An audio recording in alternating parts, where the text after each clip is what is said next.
Y cuando llegó la sexta noche Schehrazada dijo: He llegado a saber, oh rey afortunado, que cuando el pescador dijo al efrit: si me hubieras conservado, yo te habría conservado, pero no has querido más que mi muerte, y te haré morir prisionero en este jarrón y te arrojaré a ese mar. Entonces el efrit clamó y dijo: Por Alá sobre ti, oh pescador, no lo hagas, y consérvame generosamente, sin reconvenirme por mi acción, pues si yo fui criminal tú debes ser benéfico, y los proverbios conocidos dicen: oh tú, que haces bien a quien mal hizo, perdona sin restricciones el crimen del malhechor. Y tú, oh pescador, no hagas conmigo lo que hizo Umama con Atika. El pescador dijo: ¿y qué caso fue ese? Y respondió el efrit: no es ocasión para contarlo estando encarcelado. Cuando tú me dejes salir, yo te contaré ese caso. Pero el pescador dijo: oh, eso nunca. Es absolutamente necesario que yo te eche al mar, sin que tengas medio de salir. Cuando yo supliqué y te imploraba, tú deseabas mi muerte, sin que hubiera cometido ninguna falta contra ti, ni bajeza alguna, sino únicamente favorecerte, sacándote de ese calabozo. He comprendido, por tu conducta conmigo, que eres de mala raza. Pero has de saber que voy a echarte al mar, y enteraré de lo ocurrido a todos los que intenten sacarte, y así te arrojarán de nuevo, y entonces permanecerás en ese mar hasta el fin de los tiempos para disfrutar todos los suplicios. El efrit le contestó: suéltame, que ha llegado el momento de contarte la historia. Además, te prometo no hacerte jamás ningún daño, y te seré muy útil en un asunto que te enriquecerá para siempre. Entonces el pescador se fijó bien en esta promesa de que si libertaba al efrit, no solo no le haría jamás daño, sino que le favorecería en un buen negocio. Y cuando se aseguró firmemente de su fe y de su promesa, y le tomó juramento por el nombre de Alá Todopoderoso, el pescador abrió el jarrón. Entonces el humo empezó a subir, hasta que salió completamente, y se convirtió en un efrit, cuyo rostro era espantosamente horrible. El efrit dio un puntapié al jarrón y lo tiró al mar. Cuando el pescador vio que el jarrón iba camino del mar, dio por segura su propia perdición, y orinándose encima, dijo: verdaderamente, no es esto una buena señal. Después intentó tranquilizarse y dijo: oh efrit, Alá Todopoderoso ha dicho: hay que cumplir los juramentos, porque se os exigirá cuenta de ellos. Y tú prometiste y juraste que no me harías traición. Y si me la hicieses, Alá te castigará, porque es celoso, es paciente y no olvida. Y yo te digo lo que el médico Ruyán al rey Yunán: consérvame, y Alá te conservará. Al oír estas palabras, el efrit rompió a reír y echando a andar delante de él, dijo: oh pescador, sígueme. Y el pescador echó a andar detrás de él, aunque sin mucha confianza en su salvación. Y así salieron completamente de la ciudad, y se perdieron de vista, y subieron a una montaña, y bajaron a una vasta llanura, en medio de la cual había un lago. Entonces el efrit se detuvo, y mandó al pescador que echara la red y pescase. Y el pescador miró a través del agua, y vio peces blancos y peces rojos, azules y amarillos. Al verlo se maravilló el pescador. Después echó su red y cuando la hubo sacado encontró en ella 4 peces, cada uno de color distinto. Y se alegró mucho, y el efrit le dijo: ve con esos peces al palacio del sultán, ofrécelos y te dará con qué enriquecerte. Y, mientras tanto, por Alá, discúlpame mis rudezas, pues olvidé los buenos modales con mi larga estancia en el fondo del mar, donde me he pasado 1800 años sin ver el mundo ni la superficie de la tierra. En cuanto a ti, vendrás todos los días a pescar a este sitio, pero nada más que una vez. Y ahora, que Alá te guarde con su protección. Y el efrit golpeó con sus 2 pies en tierra, y la tierra se abrió y le tragó. Entonces el pescador volvió a la ciudad, muy maravillado de lo que le había ocurrido con el efrit. Después cogió los peces y los llevó a su casa, y enseguida, cogiendo una olla de barro, la llenó de agua y colocó en ella los peces, que comenzaron a nadar en el agua contenida en la olla. Después se puso esta olla en la cabeza y se encaminó al palacio del rey, según el efrit le había encargado. Cuando el pescador se presentó al rey y le ofreció los peces, el rey se asombró hasta el límite del asombro al ver aquellos peces que le ofrecía el pescador, porque nunca los había visto en su vida, ni de aquella especie ni de aquella calidad, y dispuso que entreguen esos peces a nuestra cocinera negra. Porque esta esclava se la había regalado, hacía 3 días solamente, el rey de los Ram, y aún no había tenido ocasión de lucirse en su arte de la cocina. Así es que el visir le mandó que friera los peces, y le dijo, oh buena negra, me encarga el rey que te diga. Si te guardo como un tesoro, oh gota de mis ojos, es porque te reservo para el día del ataque. Para las grandes ocasiones. De modo que demuéstranos hoy tu arte de cocinera y lo bueno de tus platos. Dicho esto, volvió el visir después de hacer sus encargos, y el rey ordenó que diera al pescador 400 dinares. Habiéndoselos dado el visir, los guardó el pescador en una halda de su túnica, y volvió a su casa, cerca de su esposa, lleno de alegría y de expansión. Después compró a sus hijos todo lo que podían necesitar. Y hasta aquí es lo que le ocurrió al pescador. En cuanto a la negra, cogió los peces, los limpió y los puso en la sartén. Después dejó que se frieran bien por un lado y los volvió enseguida del otro. Pero entonces, súbitamente, se abrió la pared de la cocina, y por allí se filtró en la cocina una joven de esbelto talle, mejillas redondas y tersas, párpados pintados con col negro, rostro gentil y cuerpo graciosamente inclinado. Llevaba en la cabeza un velo de seda azul, pendientes en las orejas, brazaletes en las muñecas, y en los dedos sortijas con piedras preciosas. Tenía en la mano una varita de bambú. Se acercó, y metiendo la varita en la sartén, dijo, oh peces, ¿seguís sosteniendo vuestra promesa? Al ver aquello la esclava se desmayó y la joven repitió su pregunta por segunda y tercera vez. Entonces todos los peces levantaron la cabeza desde el fondo de la sartén y dijeron, oh, sí, oh, sí. Y entonaron a coro la siguiente estrofa. Si tú vuelves sobre tus pasos, nosotros te imitaremos. Si tú cumples tu promesa, nosotros cumpliremos la nuestra.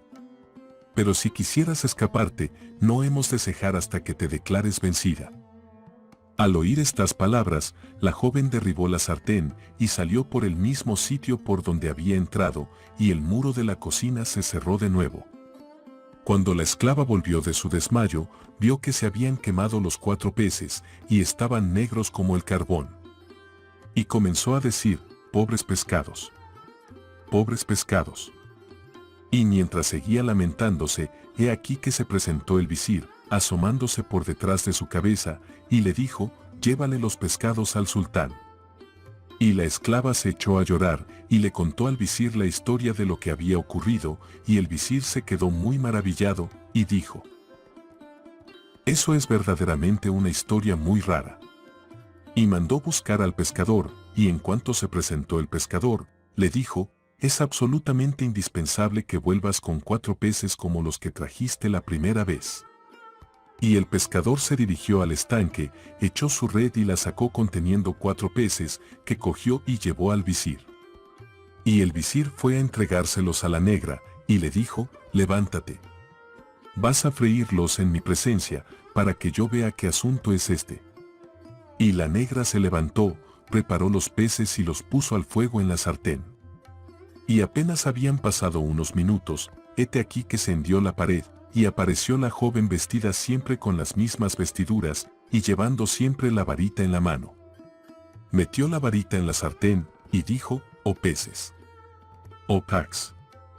¿Seguís cumpliendo vuestra antigua promesa? Y los peces levantaron la cabeza, y cantaron a coro esta estrofa. Si tú vuelves sobre tus pasos, nosotros te imitaremos.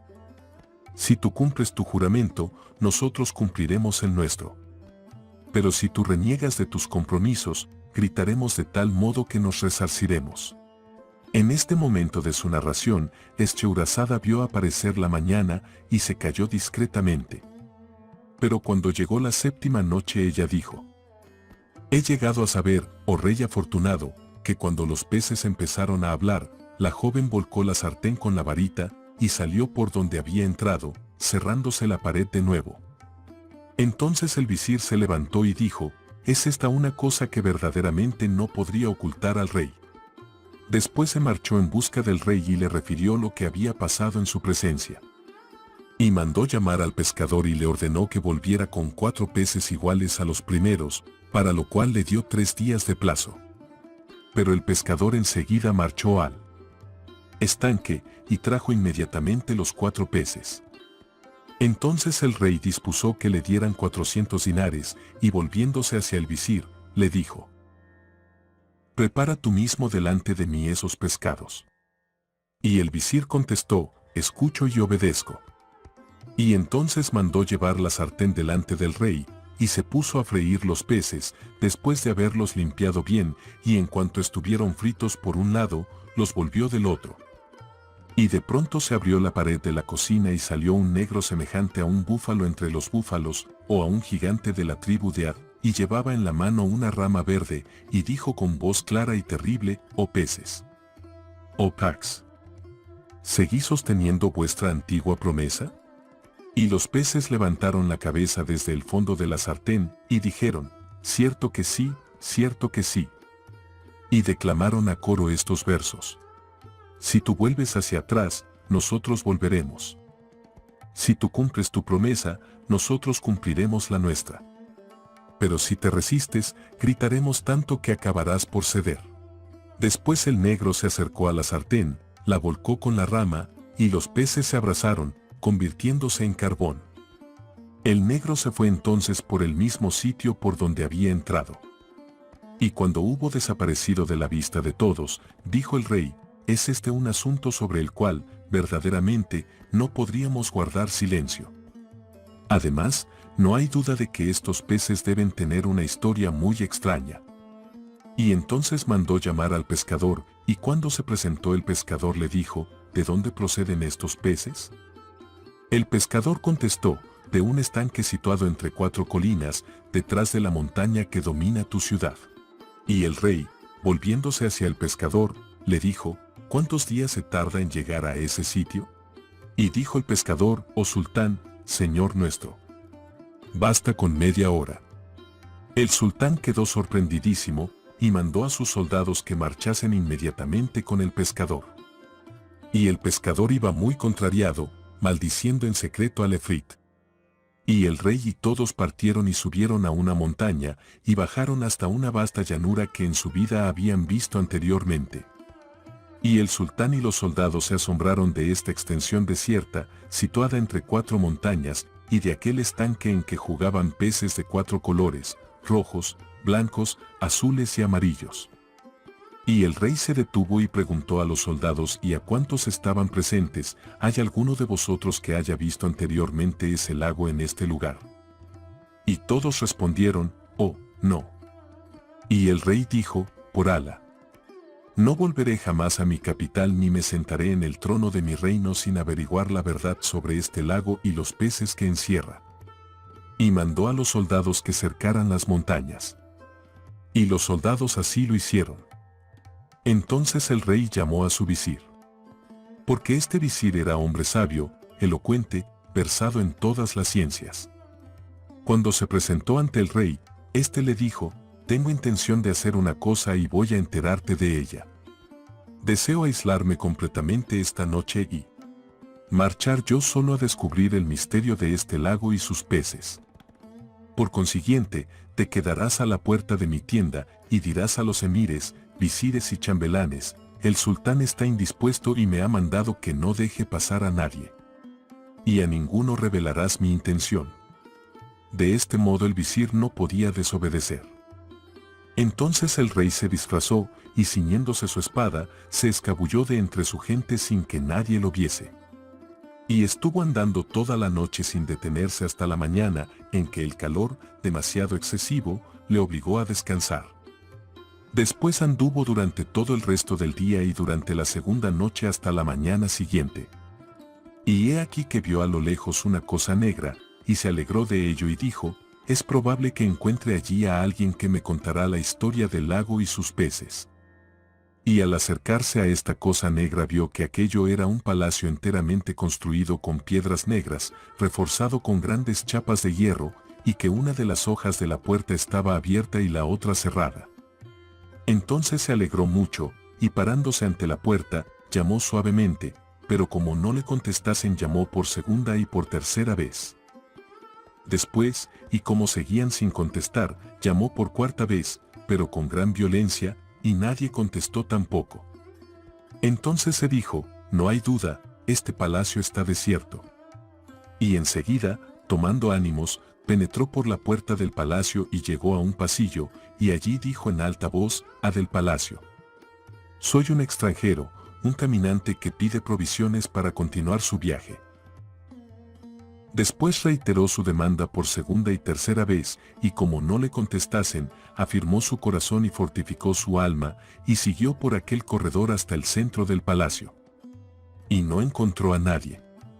Pero vio que todo el palacio estaba suntuosamente revestido de tapices y que en el centro de un patio interior había un estanque coronado por 4 leones de oro rojo, de cuyas fauces brotaba un chorro de agua que semejaba perlas y pedrería. En torno veíanse numerosos pájaros, pero no podían volar fuera del palacio, por impedírselo una gran red tendida por encima de todo. Y el rey se maravilló al ver aquellas cosas, aunque afligiéndose por no encontrar a alguien que le pudiese revelar el enigma del lago, de los peces, de las montañas y del palacio. Después se sentó entre 2 puertas, y meditó profundamente. Pero de pronto oyó una queja muy débil que parecía brotar de un corazón dolorido, y oyó una voz dulce que cantaba quedamente estos versos: mis sufrimientos y ay, no he podido ocultarlos, y mi mal de amores fue revelado. Y ahora el sueño se aparta de mis ojos para convertirse en insomnio constante. Oh amor, viniste al oír mi voz, pero cuánta tortura dejaste mis pensamientos, ten piedad de mí. Déjame gustar del reposo. Y sobre todo, no vayáis a visitar a aquella que es toda mi alma, para hacerla padecer. Porque ella es mi consuelo en las penas y peligros. Cuando el rey oyó estas quejas amargas se levantó y se dirigió hacia el lugar de donde procedían. Llegó hasta una puerta cubierta por un tapiz. Levantó el tapiz, y en un gran salón vio un joven que estaba reclinado en un gran lecho. Este joven era muy hermoso, su frente parecía una flor, sus mejillas igual que la rosa, y en medio de una de ellas tenía un lunar como una gota de ámbar negro. Ya lo dijo el poeta. El joven es esbelto y gentil. Sus cabellos de tinieblas son tan negros que forman la noche. Su frente es tan blanca que ilumina la noche. Nunca los ojos de los hombres presenciaron una fiesta como el espectáculo de sus gracias. Le conocerás entre todos los jóvenes por el lunar que tiene en la rosa de su mejilla, precisamente debajo de uno de sus ojos. Al verle, el rey, muy complacido, le dijo: la paz sea contigo. Y el joven siguió echado en la cama, vistiendo un traje de seda bordado de oro. Con un acento de tristeza que parecía extenderse por toda su persona, devolvió el saludo del rey y le dijo: oh señor, perdona que no me pueda levantar. Pero el rey contestó: oh joven, entérame de la historia de ese lago y de sus peces de colores, así como del misterio de este palacio y de la causa de su soledad y de tus lágrimas. Al oírlo, el joven derramó nuevas lágrimas que corrían a lo largo de sus mejillas, y el rey se asombró y le dijo: oh joven, ¿qué es lo que te hace llorar? Y el joven respondió: ¿cómo no he de llorar, si me veo en este estado? Y el joven, alargando las manos hacia el borde de su túnica, la levantó. Y entonces el rey vio que toda la mitad inferior del joven era de mármol, y la otra mitad, desde el ombligo hasta el cabello de la cabeza, era de un hombre. Y el joven dijo al rey: sabe, oh señor, que la historia de los peces es una cosa tan extraordinaria, que si se escribiera con una aguja en el ángulo interior del ojo, a fin de que todo el mundo la viera, sería una gran lección para el observador cuidadoso. Y el joven contó la historia que sigue: historia del joven encantado y de los peces. Sabe, oh señor, que mi padre era rey de esta ciudad. Se llamaba Mahmud, y era rey de las Islas Negras y de estas 4 montañas. Mi padre reinó 70 años y después se extinguió en la misericordia del retribuidor. Después de su muerte, fui yo sultán y me casé con la hija de mi tía. Me quería con amor tan poderoso, que si por casualidad tenía que separarme de ella, no comía ni bebía hasta mi regreso. Y así siguió bajo mi protección durante 5 años, hasta que fue un día al Hammam, después de haber mandado al cocinero que preparase los manjares para nuestra cena. Entré en el palacio y reclinándome en el lugar de costumbre, mandé a 2 esclavas que me hicieran aire con los abanicos. Una se puso a mi cabeza y otra a mis pies. Pero pensando en la ausencia de mi esposa, se apoderó de mí el insomnio, y no pude conciliar el sueño, porque si mis ojos se cerraban, mi alma permanecía en vela. Oí entonces a la esclava que estaba detrás de mi cabeza hablar de este modo a la que estaba a mis pies, oh Masaudá. Qué desventurada juventud la de nuestro dueño. Qué tristeza para él tener una esposa como nuestra ama, tan pérfida y tan criminal. Y la otra respondió, maldiga Alá a las mujeres adúlteras. Porque ese infame nunca podrá tener un hombre mejor que nuestro dueño, y sin embargo, se pasa las noches en el lecho de unos y otros.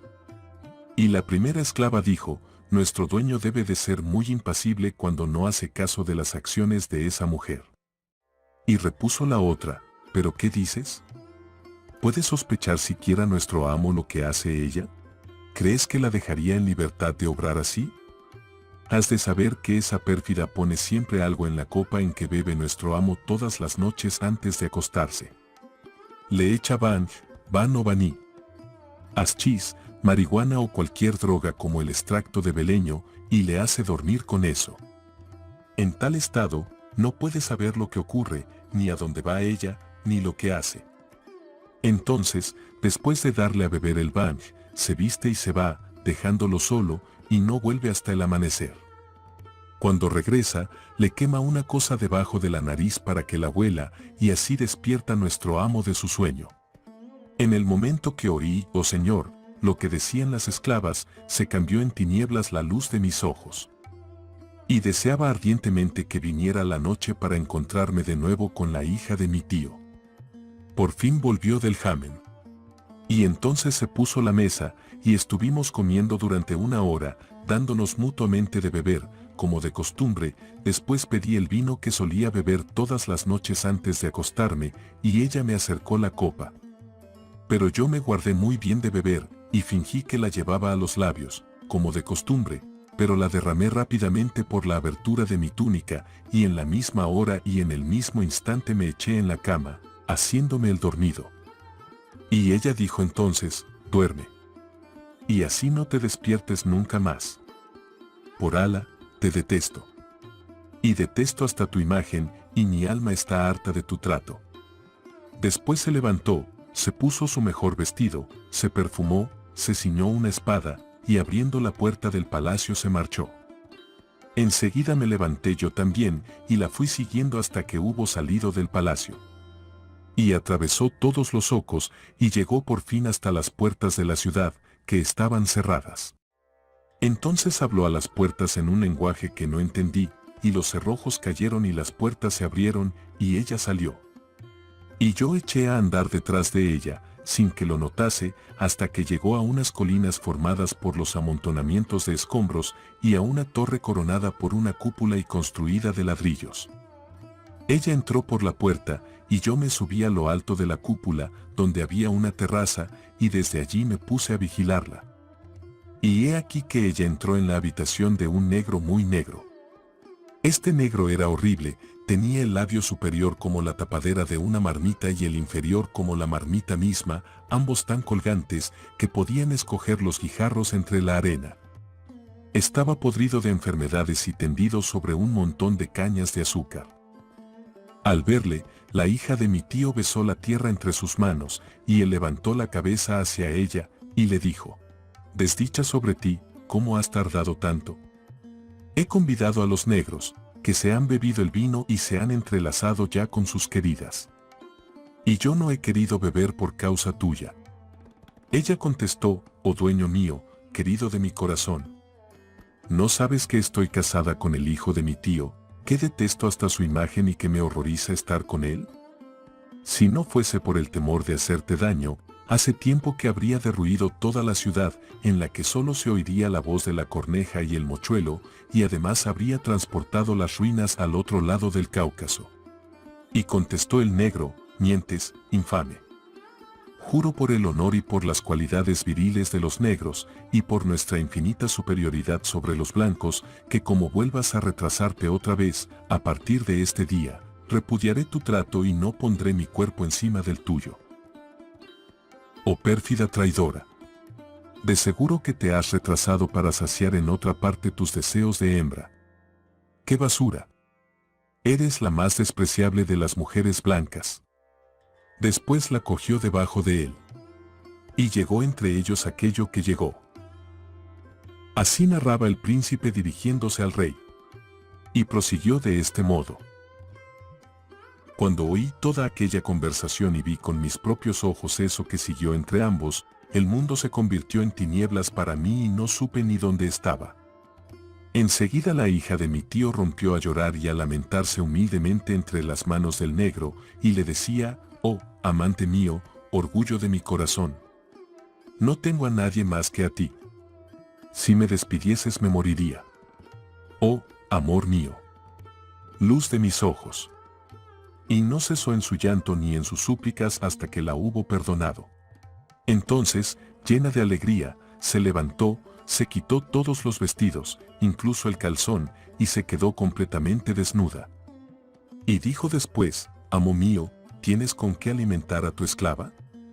Y contestó el negro: «Levanta la tapadera de la cacerola, allí encontrarás un guisado de huesos de ratones que ha de satisfacerte. En este jarro que ves ahí hay busa, bebida fermentada de baja calidad muy apreciada por los negros, y la puedes beber». Y ella comió y bebió y fue a lavarse las manos. Después se acostó sobre el montón de cañas, y completamente desnuda se acurrucó contra el negro, cubriéndose con unos harapos infectos. Al ver todas estas cosas que hacía la hija de mi tío, no pude contenerme más, y bajando de la cúpula y precipitándome en la habitación, cogí la espada que llevaba la hija de mi tío, resuelto a matar a ambos. Y comencé por herir primeramente al negro, dándole un tajo en el cuello, y creí que había perecido. En este momento de su narración, Echeúrazada vio aproximarse la mañana y se calló discretamente. Y cuando lució la mañana, Eschariar entró en la sala de justicia, y el dián estuvo lleno hasta el fin del día. Después el rey volvió a palacio, y doña Sada dijo a su hermana: «Te ruego que prosigas tu relato». Y ella respondió: «De todo corazón, y como homenaje debido». Y cuando llegó la octava noche, Echeúrazada dijo: «He llegado a saber, oh rey afortunado, que el joven encantado dijo al rey: al herir al negro para cortarle la cabeza, corté efectivamente su piel y su carne, y creí que lo había matado, porque lanzó un estertor horrible. Y a partir de ese momento, nada sé sobre lo que ocurrió. Pero al día siguiente, vi que la hija de mi tío se había cortado el pelo y se había vestido de luto. Después me dijo: «Oh hijo de mi tío, no censures lo que hago, porque acabo de saber que se ha muerto mi madre, que a mi padre lo han matado en la Guerra Santa, que uno de mis hermanos ha fallecido de picadura de escorpión y que el otro ha quedado enterrado bajo las ruinas de un edificio, de modo que tengo motivos para llorar y afligirme». Fingiendo que la creía, le dije: «Haz lo que creas conveniente, pues no he de prohibírtelo». Y permaneció encerrada con su luto, con sus lágrimas y sus accesos de dolor durante todo un año, desde su comienzo hasta el otro comienzo. Y transcurrido el año, me dijo: «Deseo construir para mí una tumba en este palacio, allí podré aislarme con mi soledad y mis lágrimas, y la llamaré la casa de los duelos». Yo le dije: «Haz lo que tengas por conveniente». Y se mandó construir esta casa de los duelos, coronada por una cúpula, y conteniendo un subterráneo como una tumba. Después transportó allí al negro, que no había muerto, pues solo había quedado muy enfermo y muy débil, aunque en realidad ya no le podía servir de nada a la hija de mi tío. Pero esto no le impedía estar bebiendo a todas horas vino y busa. Y desde el día en que le herí no podía hablar y seguía viviendo, pues no le había llegado todavía su hora. Ella iba a verlo todos los días, entrando en la cúpula, y sentía a su lado accesos de llanto y de locura, y le daba bebidas y condimentos. Así hizo, por la mañana y por la noche, durante todo otro año. Yo tuve paciencia durante este tiempo, pero un día, entrando de improviso en su habitación, la oí llorar y arañarse la cara y decir amargamente estos versos. Partiste, oh muy amado mío, y he abandonado a los hombres y vivo en la soledad, porque mi corazón no puede amar nada desde que partiste, oh muy amado mío. Si vuelves a pasar cerca de tu muy amada, recoge por favor sus despojos mortales, en recuerdo de su vida terrena, y dales el reposo en la tumba donde tú quieras, pero cerca de ti, si vuelves a pasar cerca de tu muy amada. Que tu voz se acuerde de mi nombre de otro tiempo para hablarme en la tumba. Oh, pero en mi tumba solo oirás el triste sonido de mis huesos al chocar unos con otros. Cuando hubo terminado su lamentación, desenvainé la espada, y le dije, oh traidora, solo hablan así las infames que reniegan de sus amores y pisotean el cariño. Y levantando el brazo, me disponía a herirla, cuando ella, descubriendo entonces que había sido yo quien hirió al negro, se puso de pie, pronunciando unas palabras misteriosas, y dijo, por la virtud de mi magia, que Ala te convierta mitad piedra y mitad hombre. E inmediatamente, Señor, quedé como me ves. Y ya no puedo valerme ni hacer un movimiento, de suerte que no estoy ni muerto ni vivo. Después de ponerme en tal estado, encantó las 4 islas de mi reino, convirtiéndolas en montañas, con ese lago en medio de ellas, y a mis súbditos los transformó en peces. Pero hay más. Todos los días me tortura azotándome con una correa, dándome 100 latigazos, hasta que me hace sangrar. Y después me pone sobre las carnes una camisa de crin, cubriéndola con la ropa. El joven se echó entonces a llorar y recitó estos versos. Aguardando tu sentencia y tu justicia, oh mi Señor, sufro pacientemente, pues tal es tu voluntad. Pero me ahogan mis desgracias. Y solo puedo recurrir a ti, oh Señor. Oh Ala, adorado por nuestro bendito profeta. El rey dijo entonces al joven, has añadido una pena a mis penas, pero dime, ¿dónde está esa mujer? Y respondió el mancebo, en la tumba, donde está el negro, debajo de la cúpula. Todos los días viene a esta habitación, me desnuda, y me da 100 latigazos, y yo lloro y grito, sin poder hacer un movimiento para defenderme. Después de martirizarme, se va junto al negro, llevándole vinos y licores hervidos. Entonces exclamó el rey, oh excelente joven. Por Ala, voy a hacerte un favor tan memorable, que después de mi muerte pasará al dominio de la historia. Y ya no añadió más, y siguió la conversación hasta que se acercó la noche. Después se levantó el rey y aguardó que llegase la hora nocturna de las brujas. Entonces se desnudó, volvió a ceñirse la espada, y se fue hacia el sitio donde se encontraba el negro. Había allí velas y farolillos colgados, y también perfumes, incienso y distintas pomadas. Se fue derechamente al negro, le hirió, le atravesó y le hizo vomitar el alma. Enseguida se lo echó a los hombros y lo arrojó al fondo de un pozo que había en el jardín. Después volvió a la cúpula, se vistió con las ropas del negro, y se paseó durante un instante, a todo lo largo del subterráneo, tremolando en su mano la espada completamente desnuda. Transcurrida una hora, la desvergonzada bruja llegó a la habitación del joven. Apenas hubo entrado, desnudó al hijo de su tío, cogió el látigo y empezó a pegarle. Entonces él gritaba, no me hagas sufrir más. Bastante terrible es mi desgracia. Ten piedad de mí. Ella respondió, ¿la tuviste de mí? ¿Respetaste a mi amante? Así, pues, toma, toma. Después le puso la túnica de crin, colocándole la otra ropa por encima, e inmediatamente marchó al aposento del negro, llevándose la copa de vino y la taza de plantas hervidas. Y al entrar debajo de la cúpula, se puso a llorar e imploró, 0H, dueño mío, háblame, hazme oír tu voz. Y recitó dolorosamente estos versos. Oh, corazón mío, ¿ha de durar mucho esta separación tan angustiosa? El amor con que me traspasaste es un tormento que supera mis fuerzas. ¿Hasta cuándo seguirás huyendo de mí? Si solo querías mi dolor y mi amargura, ya serás feliz, pues bien se han cumplido tus deseos. Después rompió en sollozos y volvió a implorar, oh dueño mío. Háblame, que yo te oiga.